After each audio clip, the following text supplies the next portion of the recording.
चुनाव आयोग जो कि संवैधानिक संस्था है, क्या वो अब एक पार्टी बन गई है?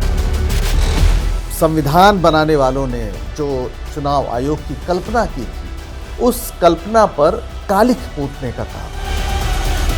तो क्या नियत का सवाल आपको नहीं लगता है? लोकतंत्र में पूरी प्रक्रिया का अपहरण करके सरकार बनाने की कोशिश की जा रही है। तो ये केवल एक चुनाव जीतने या लड़ने या हारने वाली बात नहीं है, बल्कि इसके पीछे एक बड़ी वैचारिकी काम कर रही है जिसे समानता से दिक्कत है। तो चुनाव आयोग, एजेंसी, जुडिशरी, सब सवालों के दायरे में, तो व्यवस्था खराब कैसे हो गई? व्यवस्था खराब ऐसे हो गई कि व्यवस्था को चलाने वालों की नीयत खराब है। मतलब इतने सारे लोग इकट्ठे खराब हो गए क्योंकि इनकी तो नियत ही नहीं है ना लोकतंत्र पे। आप जब बार बार प्राचीन भारत की बात करते हैं तो राजतंत्र ही था ना। स्वर्ण युग अगर अतीत में है तो फिर तो राजतंत्र है, लोकतंत्र तो है नहीं। दुश्मन कौन है नागरिकों का? चुनाव आयुक्त, देश की सरकार, न्यायपालिका, या ये सारी चीजें, या वो संविधान जिसने ऐसी व्यवस्था बना दी थी जिसके अंदर इस सब चीजों का स्पेस है? क्या पूर्ववर्ती सरकारें जो हैं और मौजूदा जो सरकार है 2014 के बाद, इस दौर में लोकतांत्रिक चेतनाओं का अवमूल्यन जो है वो ज्यादा हुआ है? नमस्कार दोस्तों, घायल हूं इसीलिए घातक हूं। आपको ये फिल्मी डायलॉग लग रहा होगा, और अभी अभी धुरंधर जो मूवी आई है उसमें रणवीर का कैरेक्टर जो है वो ये डायलॉग बोलता हुआ सुनाई दे रहा है। लेकिन मेरे कानों में जब ये डायलॉग गूंजता है ना, तो मुझे लगता है कि भारतीय जनता पार्टी ये बात कह रही है, घायल हूं इसलिए घातक हूं। घायल क्यों है? क्योंकि 2024 के लोकसभा चुनावों में पूर्ण बहुमत नहीं मिला, 240 पे ये पार्टी सिमट गई, तमाम प्रयासों के बावजूद, राम मंदिर के निर्माण के बावजूद। घातक किसके लिए है? घातक उन 27 लाख लोगों के लिए तो कम से कम है ही, जिन 27 लाख लोगों का अंतिम दरवाजा जो था वोट डालने का, सुप्रीम कोर्ट ने उसे भी बंद कर दिया। कहते अगली बार डाल देना। मतलब वोट डालना जो है वो सबसे आम सी बात हो गई, डालो मत डालो कोई फर्क नहीं पड़ रहा है। और दुर्भाग्य की बात है कि सुप्रीम कोर्ट भी इस बारे में बात कर नहीं रहा है, वो सीधा कहता है अगली बार डाल लेना। मतलब कोई ज्यादा महत्व है नहीं। मेरी समझ ये कहती है कि वोट डालने से ज्यादा महत्वपूर्ण लोकतंत्र में कुछ हो ही नहीं सकता है। बाकी बहुत सारी चीजें ऑब्वियसली हैं, लेकिन वोट डालने का अधिकार, एक कॉमन मिनिमम अधिकार जो होना चाहिए लोकतंत्र को बहाल रखने का, वो है। अब वोट डालें और लोकतंत्र में विश्वास बहाल हो, इसकी जिम्मेदारी होती है चुनाव आयोग की। लेकिन चुनाव आयोग के ऑफिशियल ट्विटर हैंडल पर ट्वीट जाता है कि चुनाव आयोग की तृणमूल कांग्रेस को दो टूक। तो चुनाव आयोग जो कि संवैधानिक संस्था है, क्या वो अब एक पार्टी बन गई है? चुनाव आयोग का इतिहास क्या कहता है? और 27 लाख लोगों के जो वोट काटे गए हैं, जिन पर सुप्रीम कोर्ट ये कह चुका है कि अगली बार वोट डाल लेना, उसके मायने क्या है लोकतंत्र के लिए? तो इन मायनों को समझते हैं हम किस तरह के शो में, तो थर्ड आई में। तो द थर्ड आई के एपिसोड में बात हम लोग इसी बात पर करेंगे कि 27 लाख लोगों के वोट काटने का मायना क्या है, चुनाव आयोग की भूमिका अब रह क्या गई है, क्या चुनाव आयोग खुद एक पार्टी बन गई है? बातचीत करने के लिए हमारे साथ पंकज श्रीवास्तव जी हैं। बहुत बहुत स्वागत पंकज जी आपका। शुक्रिया। तो पहला सवाल तो यही सर कि घायल हूं घातक हूं, ये दिख रहा है आपको 27 लाख लोगों के साथ जो बंगाल में हुआ? 27 लाख लोग इम्पॉर्टेंट नहीं है। 27 लाख लोग जो है वो उनका वोटिंग राइट रोका जा रहा है, तो उसके पीछे कोई वजह है।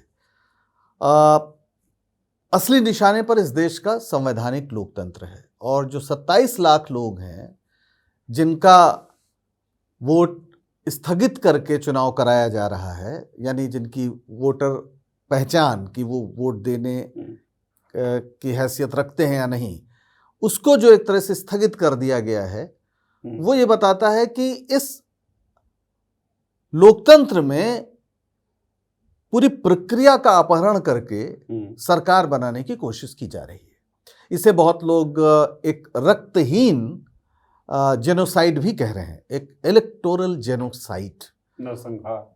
हाँ, चूंकि नर नहीं मारे जा रहे हैं इसलिए हम इसको इलेक्टोरल जेनोसाइड या पूरी व्यवस्था का संहार कह सकते हैं। रक्तहीन है, लेकिन ये सीधे सीधे बंगाल के चुनाव को लूटने के लिए। लेकिन उससे भी बड़ी बात है जो आपने कहा कि चुनाव आयोग ने ट्वीट किया है जी। और उस ट्वीट में साफ लग रहा है कि चुनाव आयोग अब एनडीए का हिस्सा है, और वो मोदी सरकार के इशारे पर विपक्ष के खिलाफ ताल ठोक रहा है। जिस तरह से उसने चुनौती दी है, तो उस आप भाषा को पढ़े कि इस बार ऐसा चुनाव होगा, वैसा चुनाव होगा। तो पिछली बार भी तो चुनाव आयोग ने ही चुनाव कराया था, यानी ज्ञानेश कुमार से पहले जो लोग थे वो वहां पर फ्री एंड फेयर इलेक्शन नहीं करा पा रहे थे, ऐसा वो कह रहे हैं। जी। और ये बेहद घातक स्थिति है, बेहद गंभीर तस्वीर है। जी।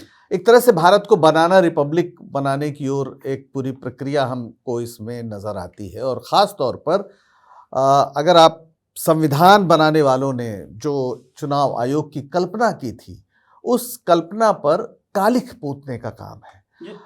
संविधान सभा में जिस तरह से चर्चा हुई थी, आपको शायद पता हो कि सबसे बड़ी बात जो आपने खुद कही कि वयस्क मताधिकार, ये इस देश में तमाम देशों में इसके लिए लंबा संघर्ष हुआ।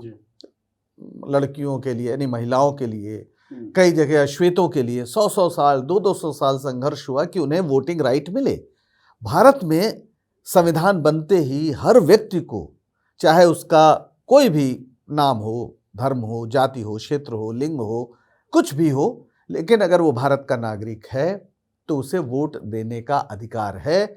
अमीर गरीब कोई फर्क नहीं। और यही भारत को एक लोकतंत्र या लोकतांत्रिक गणराज्य बनाता है। ये सबसे महत्वपूर्ण बात है और आज उसी पर चोट की जा रही है। जब संविधान सभा चर्चा कर रही थी तो उसमें भी बार बार ये कहा गया कि भाई अगर चुनाव आयोग में ऐसे व्यक्ति आ जाएं, यानी चुनाव आयुक्त बन जाएं जिनकी निष्ठा पर संदेह हो, जो बेईमान हो जाएं, तो फिर ये लोकतंत्र की जड़ में जहर फैल जाने जैसा होगा।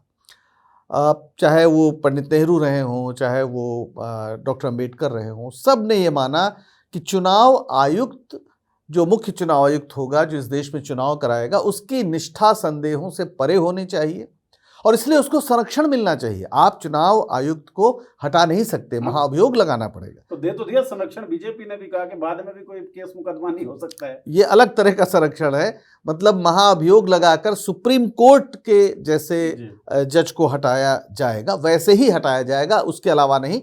यानी उसे पूरी स्वतंत्रता है कि वो स्वतंत्र ढंग से इस देश का चुनाव संपन्न कराए। और उसका सबसे बड़ा उदाहरण तो 1977 है, जब इमरजेंसी के बाद इलेक्शन हुआ। आप आमतौर पर कहा जाता है कि भाई इमरजेंसी में इंदिरा गांधी तानाशाह थी। जो उस समय स्वामीनाथन थे, 1973 में वो इंदिरा गांधी के ही द्वारा बनाए गए थे चुनाव आयुक्त। तो स्वामीनाथन ने 1977 का चुनाव कराया और जिस तरह का चुनाव हुआ उसमें किसी ने सवाल नहीं उठाया।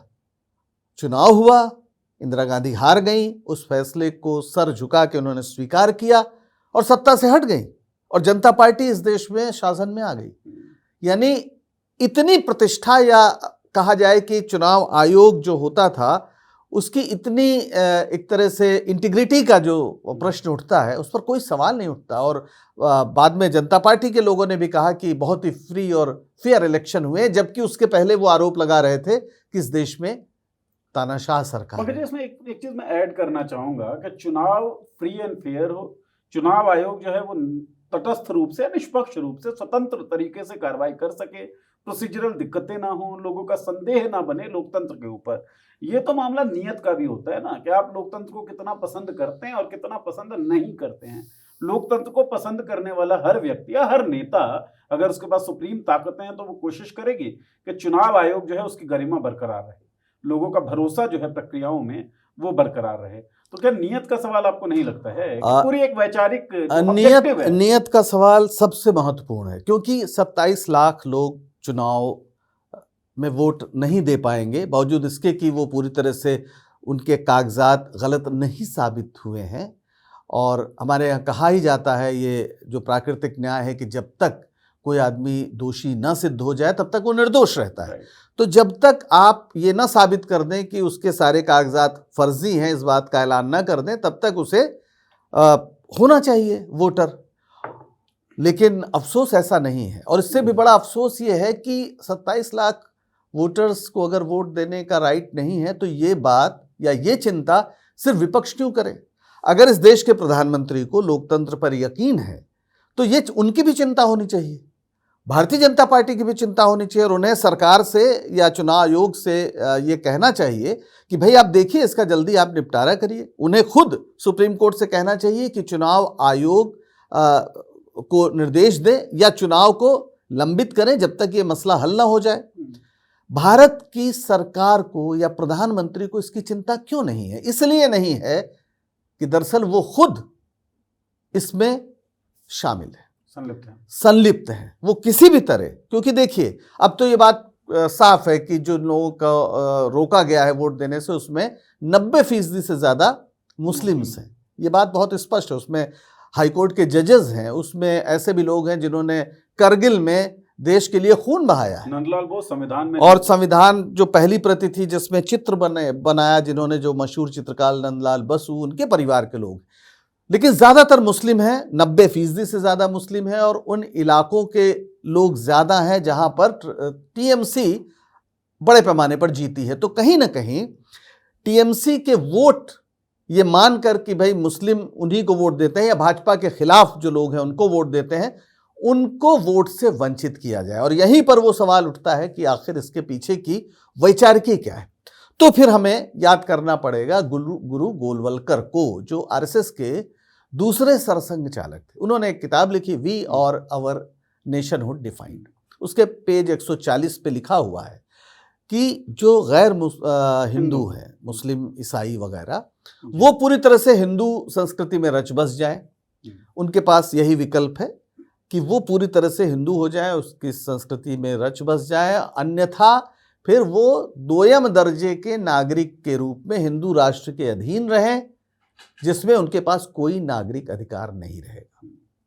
तो जो ये काम कर रहे हैं, देखिए, पूरी जो बीजेपी की राजनीति अब तक रही है, उस राजनीति में उत्कर्ष का जो उनका पूरा प्लान रहा है, वो क्या रहा है? वो ये रहा है कि मुसलमानों का वोट हमें नहीं चाहिए, ये कहते हुए हिंदुओं के बड़े मतदाता मंडल को अपना स्थायी वोटर कैसे बनाया जाए, इसकी कोशिश की जा रही। इसीलिए आप जितने नफरती बयान देखते हैं कि अगर वो ये बताना चाहते हैं कि इस देश में हिंदू और मुसलमानों के बीच एक युद्ध चल रहा है। इस देश में पुलिस है, इस देश में सेना है, इस देश में तमाम एजेंसी हैं। इसका कोई मतलब नहीं है, हिंदू मुसलमान लड़ रहे हैं, और असली हिंदू वही है जो मुसलमानों से नफरत करता है। और बीजेपी को मुसलमानों का वोट नहीं चाहिए, इसलिए वो है जो रामनवमी के जुलूसों में मस्जिदों के सामने आके अश्लील गाने, मतलब हिंदू होने का कोई सकारात्मक आधार उनके पास नहीं है, जिसमें हिंदू धर्म की जो विशेषताएं हैं उस पर चर्चा हो, वो नहीं है। आप मुसलमान से नफरत करते हैं, ये हिंदू होने की पहचान है बीजेपी और आरएसएस की नज़र में। और इसी को वो कंसोलिडेट करना चाहते हैं, इसी को विस्तृत करना चाहते हैं, और चाहते हैं कि ऐसे लोगों की तादाद इस देश में बढ़ती जाए जो चुनाव को हिंदू मुस्लिम युद्ध के रूप में देखें। और चूंकि भाजपा मुसलमानों के खिलाफ है, इसलिए वो हिंदुओं की स्वाभाविक पार्टी है। वो हिंदुओं के लिए या इस देश के लिए क्या करती है, कैसी व्यवस्थाएं करती है, उनकी शिक्षा, उनके रोजगार, उनके स्वास्थ्य, उसके बारे में कुछ नहीं। युद्ध है जो मुसलमानों को परेशान कर रही है, उनको पीड़ित कर रही है, इसलिए हिंदुओं की पार्टी। ऐसी समझ हिंदुओं में बढ़ाने और विस्तारित करने की पूरी परियोजना 100 साल से आरएसएस चला रहा है, ताकि वो एक स्थायी मतदाता अपना बना सके। दिक्कत क्या है कि पश्चिम बंगाल में करीब 30% मुसलमान हैं, और जाहिर है जब भारतीय जनता पार्टी इस तरह की राजनीति करेगी तो मुसलमान उन्हें वोट क्यों देंगे। और मुसलमान ही क्यों, कोई भी आदमी जो आइडिया ऑफ इंडिया पर विश्वास करता है, जो भारत के संविधान पर विश्वास करता है, वो भारतीय जनता पार्टी को वोट क्यों देगा।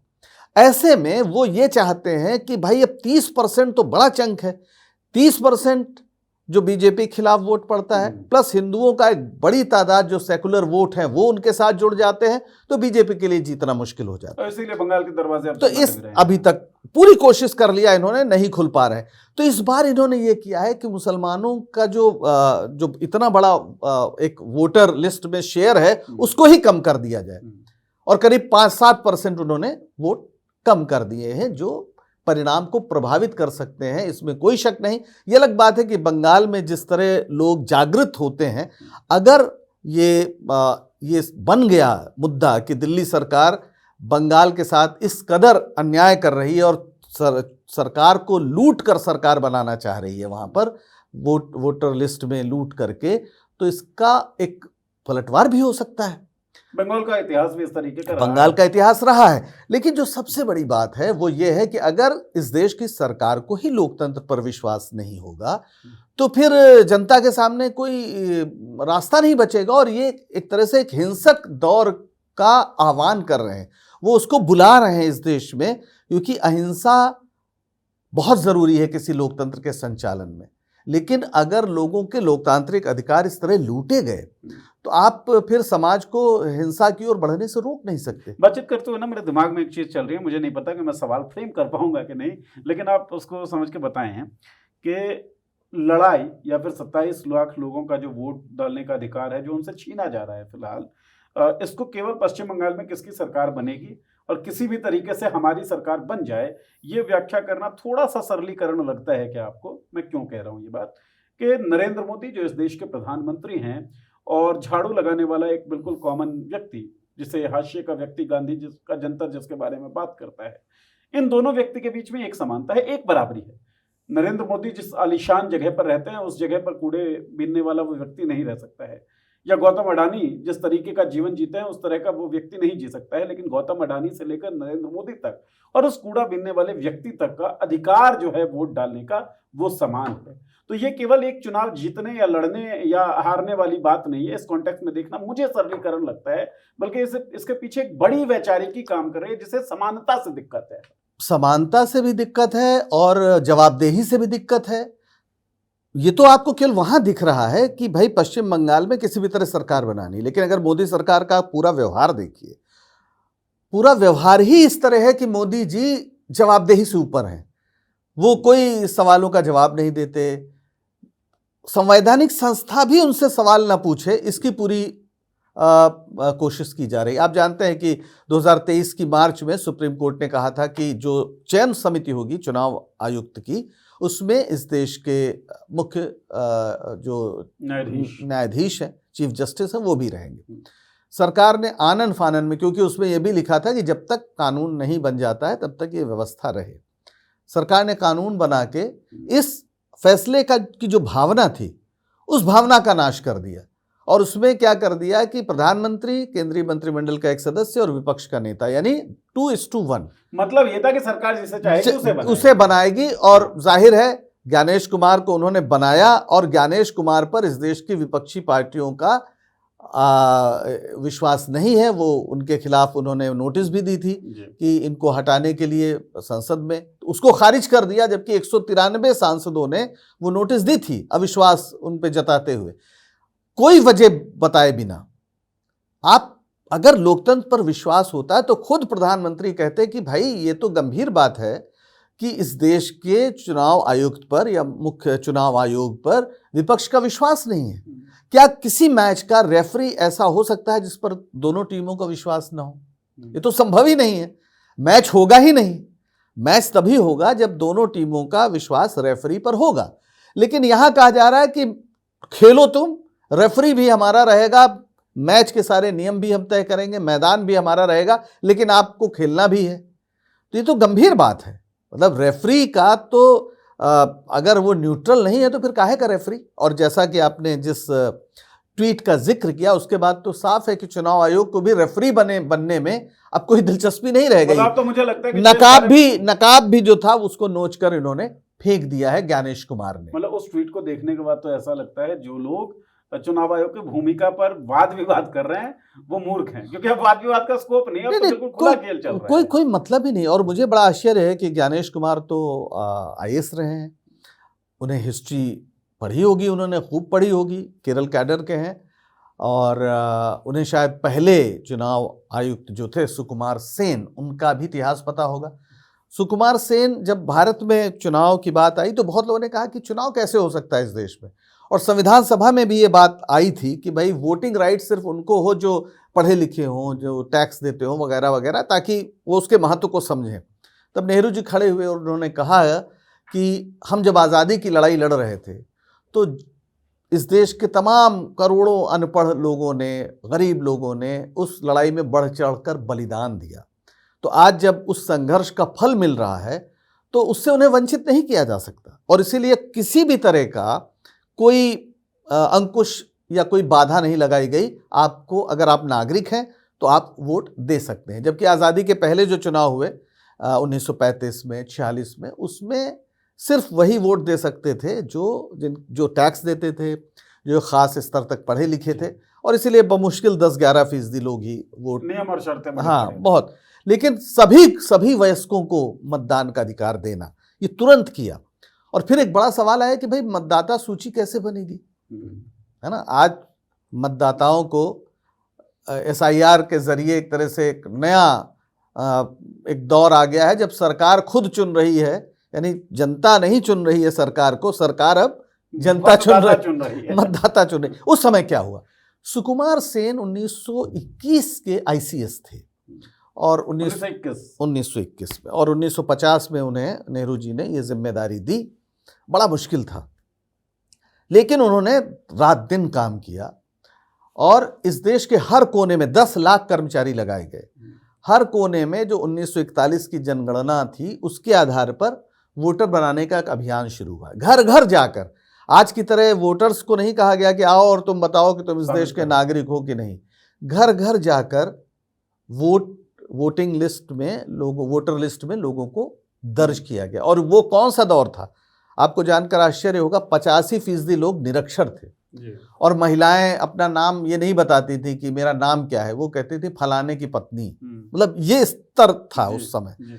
फिर भी उन्होंने वोटर लिस्ट बनाई और 17 करोड़ 30 लाख करीब वोटर थे उस समय, और 45% वोटिंग हुई। उन्होंने ये जिम्मेदारी उठाई कि हर 2 किलोमीटर के बीच में मतदान केंद्र रहे ताकि लोगों को बहुत दूर न जाना पड़े। 35 लाख मतपेटियां बनाई गई। यानी चुनाव आयोग ने जान लगा दी कि इस देश का हर व्यक्ति, जाहिर है पहला चुनाव था, बहुत लोग उसके महत्व, उस प्रक्रिया को नहीं जानते थे, इसके बावजूद उन्होंने चुनाव कराया और ऐसी ऐसी दुर्गम जगह पर लोग गए वोट लेने के लिए और वोटर लिस्ट में नाम डालने के लिए, जहां लोग आमतौर पर पहुंच ही नहीं सकते। ऐसे ऐसे भी गांव दुर्गम क्षेत्रों में हैं, लद्दाख वगैरह में, जहां सिर्फ 1 और 2 घर हैं, वहां पर भी।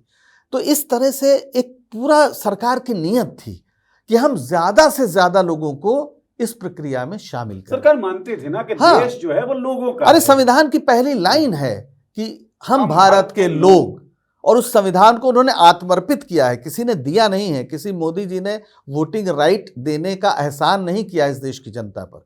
उस जनता ने एक संविधान खुद को अर्पित किया है, खुद बनाकर आत्मार्पित किया है ना, हम भारत के लोग।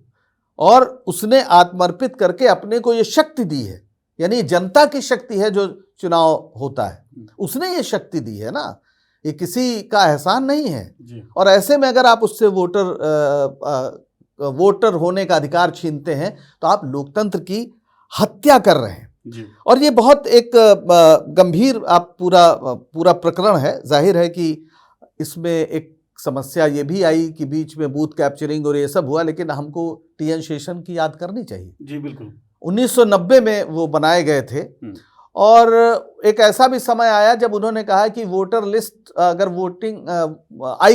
वोटर कार्ड ID कार्ड नहीं बनेगा तो चुनाव ही नहीं होगा इस देश में। लोग परेशान हो गए, कहा इतना पैसा खर्च होगा, ये होगा वो होगा, लेकिन उन्होंने सत्ता को मजबूर किया और कहा चुनाव नहीं होगा कि वोटर ID बने। उन्होंने बूथ कैप्चरिंग पर रोक लगाई, उन्होंने खर्चे पर बहुत कड़ाई से रोक लगाई और किसी को नहीं बख्शा, चाहे वो सत्ता हो चाहे वो विपक्ष हो, सबके साथ समान व्यवहार किया। इसलिए उनकी आज भी चर्चा होती है, क्योंकि उन्होंने साबित किया कि चुनाव आयोग जो है वो इलेक्शन कमीशन ऑफ इंडिया है, election commission of Indian government नहीं है, गवर्नमेंट ऑफ इंडिया नहीं है। और ये बात उन्होंने कही कि हमारी जो शक्ति है वो हम सरकार के प्रति जवाबदेह नहीं है, और ये बात बहुत लोगों को उससे तकलीफ हुई। लेकिन शेषन ने चुनाव की प्रक्रिया को एक तरह से बहुत ये साबित किया कि वो सचमुच स्वायत्त है। आप उनके फैसलों से सहमत हो असहमत हो, लेकिन एक उसकी स्वायत्तता को एक तरह से निरूपित किया, हाँ मतलब तय कर दिया। अच्छा, जब ये TN शेषन साहब की बात हो ही रही है सर, तो TN शेषन के बारे में जब पहली बार हमने सुना तो उनके एक कोट के जरिए वो हम तक पहुंचे, और वो कोट था कि मैं ब्रेकफास्ट में नेताओं को खाता हूँ। हाँ, ऐसा कहा उन्होंने, ऐसा उन्होंने कहा क्योंकि बहुत से लोग, अगर आप ज़्यादा चुनाव में खर्च कर रहे हैं तो भी फंसते थे किसी तरह की रियायत नहीं थी, वो कानून के हिसाब से काम कर रहे थे, ऐसा नहीं कि कानून से बाहर। लेकिन जैसे उन्होंने कहा कि जब तक शक्ति नहीं तय होगी चुनाव आयोग की, चुनाव आगे नहीं होंगे, इस तरह की बात कर दी। और एक तो जैसे आपको शायद जानकारी हो, 1993 में वाणिज्य मंत्री बने थे प्रणब मुखर्जी, 6 महीने उनके पूरे हो रहे थे, लेकिन चुनाव अगस्त में था और वो जुलाई में उनके 6 महीने पूरे हो रहे थे। अब कोई और चुनाव आयोग होता तो कोई ऐसा रास्ता बनाता कि 1 महीने पहले चुनाव करा दो और वो लेकिन शासन ने नहीं कराया। प्रणब मुखर्जी को इस्तीफा देना पड़ा। आप सोचिए, प्रणब मुखर्जी जो केंद्रीय वाणिज्य मंत्री थे, उन्हें इस्तीफा देना पड़ा क्योंकि आयोग ने कहा नहीं, चुनाव तो समय पर होंगे। सिर्फ 1 महीने की बात थी। फिर 1 महीने बाद चुनाव हुआ, दोबारा चुन के आए, दोबारा उन्हें वाणिज्य मंत्री बनाया गया। तो ये था कि मतलब जनता के बीच ये बात चली गई थी कि जो आयोग है वो सरकार के ऊपर है। जैसे जनता के बीच ये बात चली गई थी कि सरकार अगर अन्याय करती है तो फिर सुप्रीम कोर्ट है हमारे सामने, हम सुप्रीम कोर्ट जाएंगे। लेकिन आज स्थिति क्या है कि सुप्रीम कोर्ट के एक जज साहब कहते हैं कि क्या हुआ अगर इस बार आप ये लोग वोट नहीं दे पाएंगे, अगली बार दे देंगे। शायद वो जज साहब ये कहना चाहते होंगे कि वैसे भी आप जहां वोट देंगे वहीं जाए, उसकी क्या गारंटी है। हाँ, तो मतलब आपके वोट देने ना देने से फर्क नहीं अरे पड़ वो रहा तो है। अलग बात है, लेकिन सुप्रीम कोर्ट के जज का ये कहना, और पूरी बात क्या है कि साहब यहां पर बहुत सारे वो बांग्लादेशी आ गए हैं, घुसपैठी आ गए। 2014 में भी मोदी जी यही भाषण दे रहे थे। 2000 फिर जब 16 का चुनाव हुआ था यानी विधानसभा का, तब भी भाषण दे रहे थे। 21 में भी यही भाषण दे रहे थे और 26 में भी यही भाषण दे रहे हैं। भाई आपकी सरकार है केंद्र में, पूरा जो सीमाएं हैं वो आपके अधीन हैं, बीएसएफ वगैरह सब आपके कंट्रोल में है, और विपक्ष में रहते आप यही बात कहते थे कि सारी जो एजेंसियां हैं वो केंद्र सरकार के अधीन है, तो घुसपैठ कैसे होती है। और आप हर चुनाव में घुसपैठियों पर भाषण देते हैं और घुसपैठी कोई आप निकालते नहीं, कोई जानकारी आप देते नहीं कितने घुसपैठियों को आपने निकाला। Exactly. और एक और बात इसमें इंपॉर्टेंट है, एक फैसला है लाल बाबू हुसैन, ये फैसला 1995 में आया था। सुप्रीम कोर्ट ने कहा था कि कोई नागरिक है या नहीं ये देखने का काम चुनाव आयोग का नहीं है। अगर आपको संदेह है किसी पर तो आप उसको गृह मंत्रालय को दीजिए, गृह मंत्रालय तय करेगा। आप तो देखिए कि अगर वो पिछली वोटर लिस्ट में है तो फिर वो रहेगा, अगर उसके पास सारे वो हैं। नए कोई आते हैं तो आप उस पर जो भी जानकारी लें उस पर, लेकिन जो पुराने वोटर लिस्ट है उससे आप ऐसे किसी को खारिज नहीं कर सकते। तो वो सारे जो आधार रहे हैं, सारे जो फैसले रहे हैं सुप्रीम कोर्ट वगैरह के, वो सब नष्ट कर दिया इन्होंने। और केवल सुप्रीम कोर्ट ही, मतलब आप ये देखें ना, कारगिल वॉर में जो जवान शामिल होता है उस जवान का नाम काट दिया गया है यहाँ पे, या चित्रकारी जिन्होंने संविधान की बिल्कुल सुप्रीम हाई कोर्ट के जज रहे हैं, जज जो हैं, मतलब क्या वो लोग नागरिक नहीं थे? नागरिक नहीं थे फिर तो आपकी पूरी व्यवस्था ही खराब है। अरे भाई 2024 में जो सरकार बनी है वो उसी वोटर लिस्ट पे बनी है ना। देखिए सबसे बड़ी बात नियत की है, जैसा मैंने पहले कहा, डॉक्टर अंबेडकर ने कहा था अपने भाषण में, हाँ, संविधान कितना भी अच्छा बने, अगर चलाने वालों की नियत ठीक नहीं है तो संविधान कोई काम नहीं कर पाएगा। और वही हो रहा है, क्योंकि ये सरकार लोकतंत्र पर यकीन नहीं करती। ये सिंगोलवादी सरकार है। ये जो है मतलब खुद को राजा महाराजा आप समझ रहे हैं, आप समझ रहे हैं कि हम दैवीय पुरुष हैं, आप समझ रहे हैं कि हमारा अवतार हुआ है। लोकतंत्र में लोगों के प्रति आपकी जिम्मेदारी है, जवाबदेही है, ये आप सुनने को तैयार नहीं, बोलने को तैयार नहीं है। तो फिर लोकतंत्र को एक ऐसे तंत्र में बदलने की ये कोशिश है जहां पर लोगों की इच्छा से सरकार नहीं बनेगी, बल्कि सरकार की इच्छा से वोटर बनेंगे और जो सरकार को ही वोट देंगे। तो आप और उत्तर कोरिया बनना चाहते हैं क्या? इसका क्या मतलब है? इसका तो यही अर्थ है कि आइडिया ऑफ इंडिया में आपका विश्वास नहीं है। सीधी सी बात है, आइडिया ऑफ इंडिया में बिल्कुल विश्वास नहीं है, लोकतंत्र पर बिल्कुल विश्वास नहीं, संविधान पर बिल्कुल विश्वास नहीं। एक बात आप समझाइए मुझे कि संविधान ने जब पूरे व्यवस्था को ड्रॉ किया, एक पूरा आर्किटेक्चर जब डेवलप हुआ कि भाई व्यवस्थाएं होंगी, सरकार जो है एब्सोल्यूट पावर हम सरकार को नहीं दे सकते, उसके ऊपर भी मॉनिटरिंग करने के लिए चलिए सुप्रीम कोर्ट है। जब किसी भी व्यक्ति का अधिकार हनन होता है तो सुप्रीम कोर्ट जा सकता है। चुनाव आयोग बनाया, स्वायत्त बनाया कि भाई चुनाव आयोग चुनाव करवाएगा। एजेंसीज तमाम बनी जो संवैधानिक एजेंसीज थी, जो ताकत संविधान से पाती थी। तो एब्सोल्यूट पावर किसी को नहीं दिया गया। यही सोचकर नहीं दिया गया था ना कि एक व्यक्ति अगर आएगा ऐसा जो गड़बड़ होगा एब्सोल्यूट पावर पर, तो वो सारा सिस्टम गड़बड़ा देगा। लेकिन आज तो सिस्टम पूरा ही कोलैप्स होता दिख रहा है। ये चुनाव आयोग, एजेंसीज, जुडिशरी, सब सवालों के दायरे में। तो व्यवस्था खराब कैसे हो गई? व्यवस्था खराब ऐसे हो गई कि व्यवस्था को चलाने वालों की नीयत खराब है। मतलब इतने सारे लोग इकट्ठे खराब हो गए। इसका मतलब नहीं इतने सारे लोग अचानक नहीं खराब हो जाते। अगर कोई ऐसा राजनीतिक दल जो लोगों को धार्मिक ध्रुवीकरण के जरिए उन्हें अपने मतदाताओं में बदल रहा है और उन मतदाताओं का कोई लेना देना नहीं है कि आप किस तरह की सरकार चला रहे हैं, महंगाई कम कर रहे हैं, नहीं कर रहे हैं, उनके रोजगार के लिए कुछ कर रहे हैं, नहीं कर रहे हैं, सिर्फ आप किसी धर्म विशेष के खिलाफ कितने आप आक्रामक हैं, अगर वोट देने की यही कसौटी बना दी गई है तो ये जो लोग आए हैं ये लोकतंत्र को खराब कर रहे हैं, क्योंकि इनकी तो नियत ही नहीं है ना लोकतंत्र पे। सीधी सीधी इनके अगर आप पूरे सिद्धांतों को, इनके साहित्य को पढ़ें तो संसदीय लोकतंत्र पे इनका कोई, भाई आप जब बार बार प्राचीन भारत की बात करते हैं तो राजतंत्र ही था ना। स्वर्ण युग अगर अतीत में है तो फिर तो राजतंत्र है, लोकतंत्र तो है नहीं। तो राजा बना दीजिए, राज तिलक कर दीजिए मोदी जी का और कहिए कि भाई इनसे सवाल ना पूछिए, ये तो खुद ही अपने को अवतार कह रहे हैं। लेकिन अगर आप लोकतांत्रिक व्यक्ति हैं तो आप सबसे पहले लोगों के प्रति जवाबदेह खुद को मानेंगे। मोदी जी ने तो आज तक प्रेस कॉन्फ्रेंस नहीं की ना, इसीलिए नहीं की कि कहीं गलती से भी कोई सवाल ना पूछ लिया जाए। तो वो सवालों से बचते हैं, खुद ही नहीं, अगर विदेशी मेहमान भी कोई आता है जिनके यहाँ परंपरा रही है कि आपको जवाब देना पड़ेगा, वहाँ पर भी वो यहाँ मना कर देते हैं। जब जो बाइडेन आए थे G20 में तो वो लोग चाहते थे कि एक सवाल जवाब हो, तो नहीं, वियतनाम जाके प्रेस वार्ता हुई। तो आपने मतलब चौथे खंभे या प्रेस से अपने को ऊपर मान लिया है।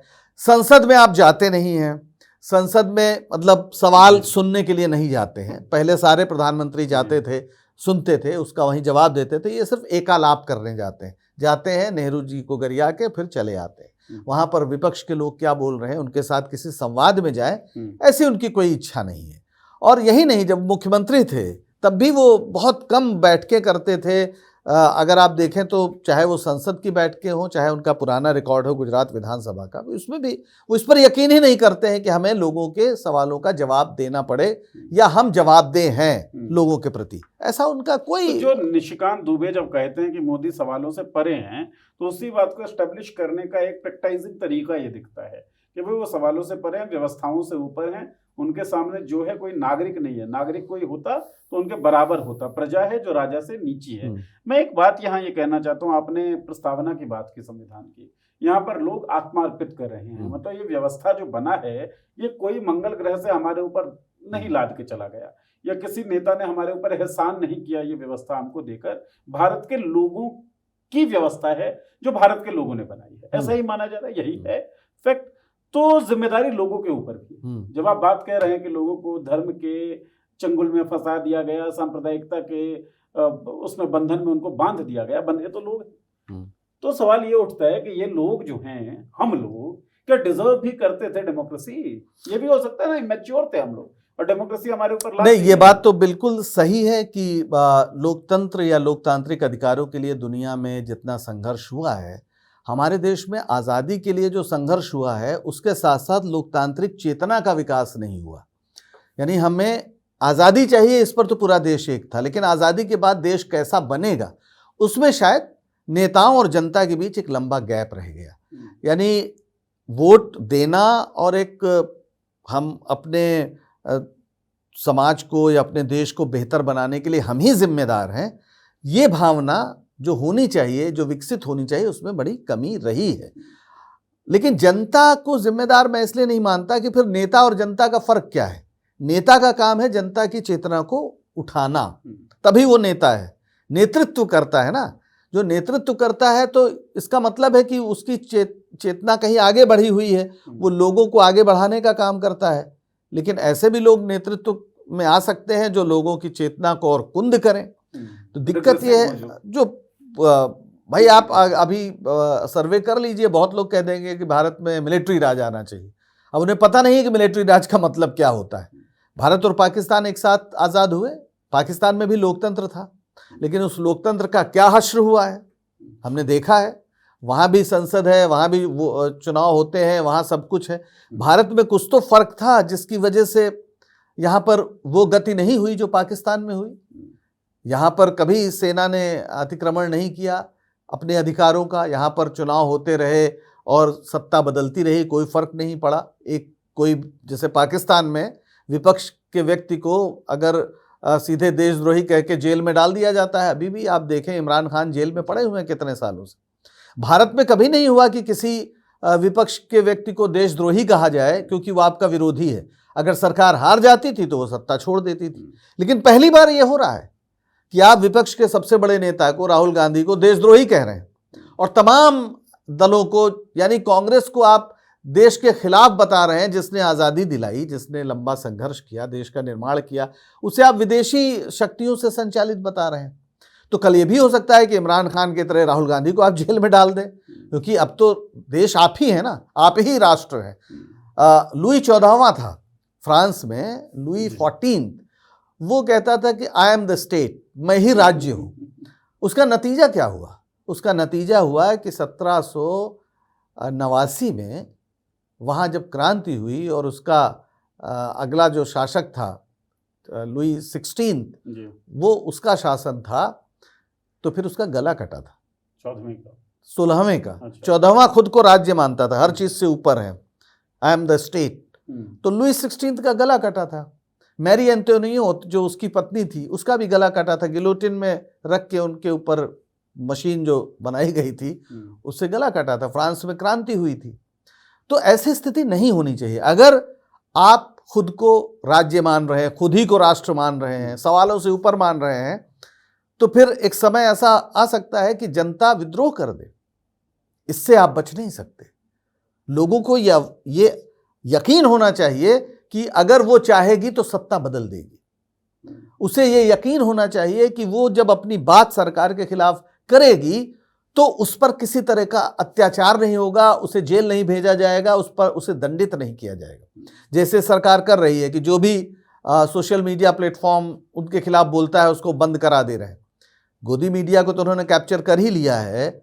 जितने भी अभिव्यक्ति के और मंच बचे हुए हैं, खासतौर पर सोशल मीडिया में, रोज आप देखिए तो दसियों लोग जो लिखते हैं तमाम नीति के मुद्दे पर, सरकार की आलोचना करते हैं, उन्हें बैन कर दिया जाता है। पॉलिटिक्स के साथ भी, फेसबुक पेज के साथ ये हुआ, आपने देखा होगा। तो अगर कहीं पर लोगों के आक्रोश की अभिव्यक्ति का मंच नहीं बचा तो फिर देश एक बड़े विस्फोट से गुजरेगा, उसे कोई बचा नहीं सकता। अभिव्यक्ति के मंच की जब हम बात करते हैं तो मुझे तो लगता है केवल जर्नलिस्ट या मीडिया ऑर्गेनाइजेशंस तो हैं, उन्हीं तक महदूद ना रहे। मतलब हमारा वोट डालना भी तो अभिव्यक्ति ही है ना। बिल्कुल। तो अभिव्यक्ति वोट डालना तो वही है ना, जैसा मैंने पहले कहा कि हमें यह अधिकार होना चाहिए, यकीन होना चाहिए कि अगर हम इस सरकार से नाराज होंगे तो हम बदल सकते, तभी लोकतंत्र है। हम चुन रहे हैं, हम चुन रहे हैं। अब दिक्कत यह है कि ये सरकार वोटर चुन रही है। यानी ब्रेख्त की किसी कविता में है कि जो तानाशाह है उसे लगता है कि वो अपनी सरकार चुन सकता, अपनी जनता चुन ले, क्योंकि जनता बागी हो गई है तो जनता चुन ले। वो खुद अपनी जनता चुनना चाहता है। तो ये स्थिति नहीं होनी चाहिए। ये स्थिति लोकतंत्र के लिए बहुत घातक है। एक चीज आप बताएं, लोकतांत्रिक चेतना की आपने बात की कि आज़ादी का संघर्ष तो हुआ और उसमें करोड़ों लोगों शामिल भी और बहुत शानदार एफर्ट सब लोगों ने पुट इन किया था, लेकिन लोकतांत्रिक चेतना के विकास पे उतना काम हमारे मुल्क में, हमारे देश में हुआ नहीं। क्या पूर्ववर्ती सरकारें जो हैं और मौजूदा जो सरकार है 2014 के बाद से, क्योंकि नरेंद्र मोदी पीएम है तो मौजूदा सरकार ही कह रहा हूं, इस दौर में लोकतांत्रिक चेतनाओं का अवमूल्यन जो है वो ज्यादा हुआ है? नहीं, लोकतांत्रिक चेतना का अवमूल्यन तो अलग बात है, उसके लिए स्पेस खत्म हुआ है। जैसे 2014 के पहले क्या हमने 2-3 साल देखे थे, रामलीला मैदान जो संसद से 2 किलोमीटर दूर है, वहां पर पूरे देश के लोग जुट के इस सरकार के खिलाफ नारेबाजी कर रहे थे, इंडिया गेट पे प्रदर्शन कर रहे थे, उसका लगातार टीवी में प्रसारण हो रहा था। कभी पिछली सरकार ने उसको रोकने की कोशिश नहीं की, है ना। आज स्थिति यह है कि आप दिल्ली तो छोड़िए, कहीं भी आप सरकार के खिलाफ प्रदर्शन आसानी से नहीं कर सकते हैं। यहां तक कि यहां दिल्ली में जंतर मंतर पे भी खड़े होना मुश्किल हो गया है। यानी जिसे एक छोटी सी जगह बना दिया गया है कि भाई विरोध आप यहाँ पे तो घंटे 2 घंटे के लिए आपको मिलता है और आप जितना कुछ थोड़ा बहुत बोलिए और वहां से निकलिए। जबकि 2014 के पहले का देश का अगर आप राजनीतिक मानचित्र उठाएं और उस समय का याद करें परिदृश्य, तो हर शहर के दो चार चौराहों पर सरकार के खिलाफ आंदोलन और प्रदर्शन या धरना आपको दिख जाता था, वो बड़ा स्वाभाविक था। तो क्योंकि उस समय की सरकारें इस बात पर यकीन करती थी कि लोगों को अभिव्यक्ति का अधिकार है। उस समय जो मीडिया था वो ये मानता था कि सरकार के खिलाफ बोलकर कोई गलत काम वो नहीं कर रहा है, उसका अधिकार है कि सरकार कुछ गलत कर रही है उसकी नज़र में, तो उस बात को वो रखे। आज वो क्यों नहीं है? आज वो पूरा गायब हो गया है, लगभग गायब हो गया है ना। और तमाम फिल्में बनाकर सरकार की वाहवाही करने का एक चलन हमें दिखता है, झूठ दिखाकर सच्चाई लोगों तक नहीं पहुंच पाए, ये पूरा प्रयास किया जा रहा है। तो ऐसे में फिर आप जैसे कुकर की सीटी आप देखते होंगे कि जब बहुत तेज प्रेशर होता है तो सीटी उठ जाती है और प्रेशर निकल जाता है ना। इसीलिए कहा जाता है ये व्यवस्था कई बार एक सेफ्टी वॉल का भी काम करती है। अगर वो सेफ्टी वॉल खराब हो जाए तो फिर कुकर फट जाएगा। अगर लोगों का आक्रोश इस तरह से घनीभूत होता रहा, या बंगाल में ही अगर खुदा न खास्ता ये सरकार बीजेपी वहां बन जाती है और लोगों के बीच ये मैसेज चला जाता है कि ये सरकार लोगों को वोट से वंचित करके बनी है, वोटों की लूट करके बनी है, तो आपको लगता है कि वहां का समाज सामान्य रूप से उस सरकार को स्वीकार करेगा? और बंगाल के इतिहास को देखते हुए मुझे तो लगता है कि कुछ भी हो सकता है, स्थितियां सामान्य नहीं रहेंगी। इसलिए इस देश में अगर शांतिपूर्ण आपको व्यवस्था को बनाए रखना है तो लोगों के इस यकीन को भी बरकरार रखना होगा कि वो जब चाहें सरकार बदल सकते हैं, उनके वोट के अधिकार के साथ कोई खिलवाड़ नहीं होगा, जो ये सरकार कर रही है। मैं इसमें एक चीज कहूँ, आपने कहा लोगों के इस यकीन को बनाए रखें, मैंने कहा भ्रम ही सही, भ्रम को ही यकीन बनाकर रख दो। लोग कितने बराबर हो पाए और मोदी और आम व्यक्ति कितना बराबर है वो हम सबको भी व्यावहारिक तौर पर पता है। हम लोग सवाल रहने दो अभी थोड़ा सा भरम ये टूटेंगे सारे भरम धीरे धीरे सर, ये भी चीज है। बहरहाल डिसेंट की जब हम बात कर रहे थे ना, एक बात मुझे याद आई कि मनमोहन सिंह की सरकार थी और वो जेएनयू जाते हैं, काले झंडे उनको दिखाए जाते हैं, जो लड़के काले झंडे दिखा रहे थे उनको पुलिस पकड़ती भी है। पीएमओ से कॉल जाता है कि जो स्टूडेंट्स हैं ज्यादा सख्ती नहीं बरतोगे, और वो लड़के जो हैं छूट जाते हैं, उसी शाम उनको भेज दिया जाता है विश्वविद्यालय में वापस। उमर खालिद भी मुझे याद आता है, जो सरकार के दौरान का स्टूडेंट है, ट्रायल नहीं हो रहा है, जेल 5 साल से जेल में, 5 साल से ज्यादा हो गए, जेल के अंदर पड़ा हुआ है। तो व्यवस्था तो ये भी थी, वो भी थी जो डिसेंट की को जगह दे रही थी, आवाज दे रही थी।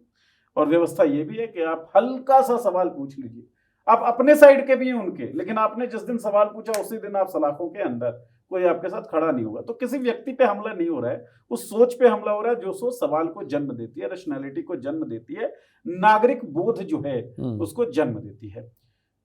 अब इसमें मुझे ये बताइए कि दुश्मन कौन है नागरिकों का? चुनाव आयुक्त, देश की सरकार, न्यायपालिका, या ये सारी चीजें, या वो संविधान जिसने ऐसी व्यवस्था बना दी थी जिसके अंदर इस सब चीजों का स्पेस था? नहीं, दुश्मन कोई नहीं है। दुश्मन एक विचारधारा है, और वो विचारधारा है आरएसएस की। इस बात को कहने में हमें हिचकना नहीं चाहिए, क्योंकि बहुत सी इस देश में पार्टियां रही हैं, और जब तक इन्हें सत्ता नहीं मिली थी, बहुमत नहीं मिला था 2014 तक, ये भी ये सब बातें करते थे कि लोकतांत्रिक अभिव्यक्ति का अधिकार होना चाहिए। और आप देखें अटल बिहारी वाजपेयी के समय तक उनके बहुत से मंत्री मुस्लिम भी हुआ करते थे, शहनवाज हुसैन होते थे, मुख्तार अब्बास नकवी होते थे, और मुझे याद है एक ज़माने में सिकंदर बख्त एक बड़े नेता थे, इनके उपाध्यक्ष थे बीजेपी के जब बनी। तो इन्होंने 2014 तक अपने को वो छुपा के रखा और अपनी एक बनाते रहे। लेकिन उस समय भी जो लोग आरएसएस के पूरे साहित्य से परिचित हैं वो जानते हैं कि लोकतांत्रिक संस्था नहीं है। यहाँ पर विचार करने का अधिकार सबको नहीं है। मैंने पहले भी कहा है कि विचारक एक है, बाकी सब प्रचारक होंगे। सवाल मत करो, सवाल आप नहीं पूछ सकते। लेकिन जब वो सत्ता में आए, आप देखिए 2014 का जो चुनाव प्रचार है मोदी का, उसमें आपको कोई कम्युनल लाइन नहीं मिलेगी। वो बहुत हुई महंगाई की मार, अब की बार मोदी सरकार, इस तरह की बात करते हुए सत्ता में आए थे कि भ्रष्टाचार पर हम वार करेंगे, काले धन पर वार करेंगे। जब वो आ गए और जब उन्हें लगा कि अब हमको स्थायी करना है, तो फिर उन्होंने धीरे धीरे अपने पर खोले और पूरे देश में एक सांप्रदायिक ध्रुवीकरण की पूरी कोशिशें तेज हुई। 2019 में जब भाषण ये दे रहे थे, और वो कॉम्युनल एंगल पे भाषण चल रहा था मोदी जी का, तो अशोक लवासा एक चुनाव आयोग में हुआ जी। करते थे। उन्होंने कहा इस पर नोटिस दिया जाना चाहिए, उनको हटा दिया गया। ये कभी संभव नहीं था। समीक्षा करते हो, सवाल पूछ। और उसी के आधार पर जब उन्होंने 2019 में खास तौर पर जो हमला हुआ था और उसको पूरा, हालांकि सतपाल मलिक अब नहीं है दुनिया में, वो बता गए हैं कि उसमें क्या हुआ था, है ना। जो वो कहाँ पर हुआ था, पुलवामा में, जिसमें ये बात साबित हुई कि सरकार से कहा गया था कि आप एयरलिफ्ट करिए और उन्होंने नहीं दिया। सतपाल मलिक तो साफ कहते थे ये सब चुनाव के लिए किया धरा है, लेकिन बहरहाल, और फिर उन्होंने सीधे सीधे वोट मांगे इसी आधार पर कि पहली बार वोट देने वाले पुलवामा के शहीदों को वोट दें। तो देश में आपने इस तरह का माहौल बनाया और उसे पूरी तरह से एंटी मुस्लिम पूरे कैंपेन में बदल दिया, और 2019 के बाद वो और तेज हुआ। लेकिन 2024 में जनता ने उसे कम किया। आपने उसकी रफ्तार रोकी या सर इनको बहुमत नहीं मिला, तो अब ये परेशान है क्योंकि ये उसके अलावा उन्हें कुछ आता नहीं। अब ये चाह रहे हैं, क्योंकि आर्थिक मोर्चे पर इन्हें इतनी बड़ी असफलता मिली है, जो इन्होंने कहा था, चाहे वो विदेशी पैसा जो जमा है बैंकों में उसे वापस लाने का मामला रहा हो, चाहे महंगाई कम करने का मामला रहा हो। इस देश में कभी 100 रुपए का पेट्रोल डीजल नहीं बिका था, है ना, तो वो इन्हीं की देन है। डॉलर 100 रुपए के करीब उसकी कीमत हो गई है, जबकि 58 पे थी, तो मोदी जी चिल्लाते थे कि जो डॉलर की कीमत जिस तरह बढ़ रही है, रुपए की कीमत गिर रही है, वो सरकार की प्रतिष्ठा भी उसी तरह गिरती है, प्रधानमंत्री की साख गिरती। तो ये सब बातें करते थे। अब इनके पास एक ही रास्ता है और यही वो कर सकते हैं, इसके अलावा उन्हें कुछ आता नहीं है, क्योंकि आर्थिक मोर्चे पर बताने को कुछ बचा नहीं। अंतर्राष्ट्रीय स्तर पर कूटनीति में आप देखिए तो आज हालत यह है कि पाकिस्तान में चर्चा हो रही है अमेरिका और ईरान के बीच में, और भारत जैसे कहीं है ही नहीं, जो दरअसल सचमुच पूरी देश में, पूरी दुनिया में एक शांति दूत के रूप में माना जाता था, उसकी कहीं कुछ है ही नहीं। तो ये खुद ही अपने को विश्वगुरु बता दीजिए, धुरंधर फिल्म के जरिए एक फर्जी एक खुशी हासिल कर लीजिए। सच्चाई है कि पूरी दुनिया में आपका जो डंका सो कॉल्ड रहा होगा, वो ढोल फट चुका है, तो उपलब्धियां हैं नहीं। तो अब सीधे सीधे शासन करने का क्या है, और शासन छोड़ नहीं सकते, क्योंकि उसमें जो शक्ति है, जो उसका नशा है, या पैसा जिस लेवल पर इकट्ठा किया गया है, और सभी संस्थाओं को जिस तरह से, जो आरएसएस की असली योजना है कि इस देश के हर एजेंसी पर, हर संस्थान पर अपना कब्जा करना है, वो सारा कुछ गड़बड़ हो जाएगा। तो उसको बचाने के लिए किसी भी कीमत पर पूरी ताकत लगाकर ये चाहते हैं कि हम सत्ता में बने रहें और उन इलाकों में भी जाएं जहां अब तक नहीं जा पाए, जैसे कि बंगाल है। तमिलनाडु का केस सबसे इंपॉर्टेंट, तमिलनाडु में इलेक्शन हो रहा, आपने सुना किसी बीजेपी नेता को उसने सनातन का सवाल उठाया हो, जबकि वहां के नेता सनातन के खिलाफ जब बोलते थे तो पूरे देश में हल्ला करते थे। तमिलनाडु में जो अन्नामलाई इनके नेता थे, जो सनातन की बात बहुत ज्यादा करते, तो उन्हें टिकट भी नहीं दिया इन्होंने, है ना। तो ये किसी भी तरह ज्यादा से ज्यादा राज्यों में अपनी उपस्थिति चाहते हैं, ताकि आगे चलकर ये संविधान में जब परिवर्तन करना चाहें तो उन्हें कहीं कोई संख्या बल में कोई कमी। बहुत लोग मानते हैं कि उसमें हिंदू राष्ट्रीय लिखना चाहते हैं, ये भी इनका एक प्लान है, बहुत पुराना प्लान क्या है, तो 100 सालों हाँ, से इसी ऑब्जेक्टिव पे तो लेकिन उसमें लिख कैसे दें, ये भी तो उसके लिए जरूरी है कि, तो इसलिए ज्यादा से ज्यादा राज्यों को आपको जीतना है, ज्यादा से ज्यादा जगह आपको सरकारें बनानी है, ये पूरी कोशिश ही कर रहे हैं। ठीक, तमिलनाडु का जो आपने जिक्र किया ना सर, तो हेमंता बिस्वा शर्मा का बयान मुझे एकदम से याद आया, जो इनकी हाइपोक्रेसी दिखाता भी है। जब हेमंता बिस्वा शर्मा कहते हैं कि गाय का मांस खाओ लेकिन घर के अंदर, तो राज्य दर राज्य जाएंगे तो इनकी विचारधारा भी आपको, अरे भाई ये तो आप यहाँ की बात कर रहे हैं, गोवा में तो बाकायदा इन्होंने अपना नहीं, बीफ लोगों को मिले इसके लिए अपने लोगों के बीच वादा किया था चुनाव में, है ना। और वो पूरे पूर्वोत्तर में कहीं भी बीजेपी बीफ का विरोध नहीं करती। खुद जो किरण रिजिजू हैं, ये ऑन रिकॉर्ड वीडियो पे बोल चुके हैं कि भाई हम तो खाते हैं। तो ये तो एक अजीब वो है कि आप हिंदी पट्टी के लोगों को बेवकूफ़ बनाए रखिए और बताते रहिए कुछ, बाहर तो फिर वही चलेगा। आज मोदी जी ने वहाँ बंगाल में कल कहा ना कि भाई ये तो मछली भी आपको नहीं दे पाई, ममता जी मछली भी नहीं दे पाई। अब ये बात कोई हिंदी पट्टी में मछली और मांस की बात तो नहीं करते हो, तो बिकना चाहते हैं, बिके भी नहीं ये इस मुद्दे पर। तो इसमें तो इनका कोई सानी नहीं है, मतलब दोहरे रवैये। मतलब विचारधारा अलग अलग दिख जरूर सकती है, लेकिन विचारधारा होती एक ही है कि किसी भी तरीके से चुनाव जीतें, कब्जा करें, ताकि हम अपने ये तानाशाह मिजाज है, ये एक हर तानाशाह को लगता है कि मतलब वो कंट्रोल जो है पूरा कंट्रोल चाहते हैं, उसमें कोई कमी नहीं होनी चाहिए। ये एक इसीलिए कहते हैं कि खास तौर पर जब जिस तरह से कॉरपोरेट्स के साथ इनका रिश्ता है, यही तो है फासिज्म, कॉरपोरेट प्लस स्टेट, जैसा मुसोलिनी ने कहा। तो ये फासिस्ट एक सरकार है, सीधे सीधे उसी दिशा में बढ़ रही है। व्यावहारिक जो लक्षण है उससे ये चीज साबित होती भी है। सवाल नहीं चाहिए और वो सब कुछ चाहिए जिससे नफरत फैल सके और जो इनकी विचारधारा है वो मजबूत हो सके। दारा फारूकी साहब से कई बार बातचीत हुई है, आपके सामने हम लाए भी हैं। उनकी एक बात से मैं बड़ा मुतमईन हूँ कि सांप्रदायिकता जो है वो बीजेपी के लिए जैसे रावण के नाभि में छिपा हुआ जहर अमृत सांप्रदायिकता इनके नाभि का वो अमृत है। सांप्रदायिकता ये रखते हैं ताकि इनका जो बाकी सारा आइडिया है, जिस आइडिया में ना औरतों के लिए जगह है ना दलितों के लिए जगह है, वो सारा आइडिया ये लोग पोषित कर सकें, उन सारे आइडियाज को ये लोग इंप्लीमेंट कर सकें।